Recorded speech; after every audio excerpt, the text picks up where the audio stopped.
Sa i përket një gjë që nuk kam merak ta them, që i përket faktit të dhënies opinionit apo të mendimit.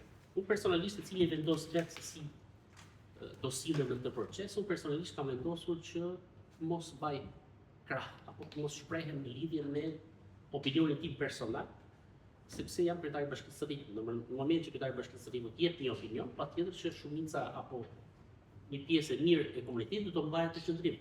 Na duhet, për mendimin tim, këtë qëndrim do të marrni dhe ju si këshilltar, por është një gjë që vendosni ju, që ne të mos hyjmë në procesi kush fiton e kush humbet. Ne do të hyjmë në procesi që të marrim atë mendimin e vyer, mendimin e vlefshëm të njerëzve.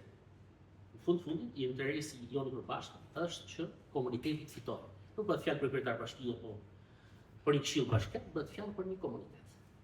Të gjë ta ngjojmë komunitetin, ju thoni kemi dëgjuar, okay, shumë mirë, po ta bëjmë të dokumentuar me procedurale përkatëse, me dhënien e mendimit në par çdo njësi, se të një njësi nuk ndryshon nga një njësi tjetër, dhe këtë gjë pastaj mblidhemi këtu, duke sjell mendimin dhe ta diskutojmë dhe të vendosim lidhje të tij. Kjo fazë, ky projekt mendim, është pikërisht për të konsumuar atë pikën 3 që na ka sjell në relacion të vërtetët që ka paraqitur të projektilish në kuvon.